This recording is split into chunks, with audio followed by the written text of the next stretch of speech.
গোবিন্দ সখাগণকে সঙ্গে করে নিয়ে কদম্ব বৃক্ষের নিচে বসেছিল।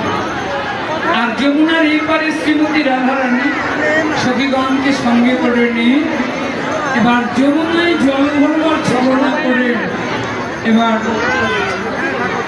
যমুনার কূলে এসে দাঁড়ালেন। আসলে হলো জল ভরা তো নয়, জল হলো ভরাটা তার হলো গোবিন্দ।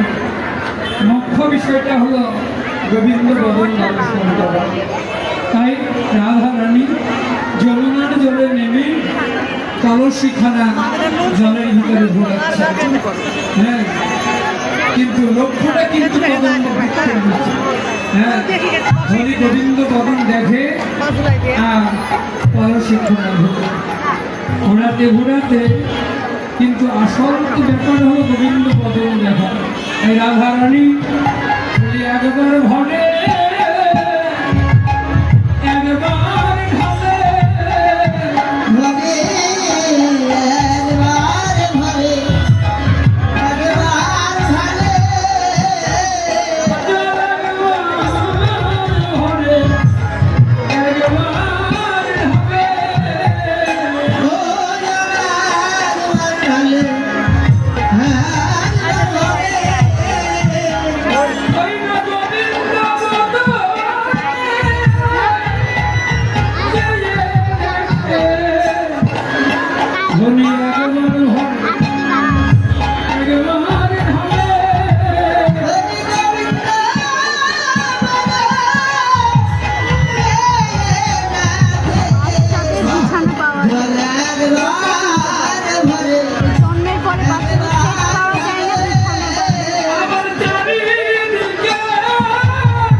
যমুনায় জল একবার ভরছেন আর একবার ঢালছেন, একবার ভরছেন একবার ঢালছেন। কেমন জল তো ভরতেই গেছেন, কিন্তু ভরছেন আর ঢালছেন কেন?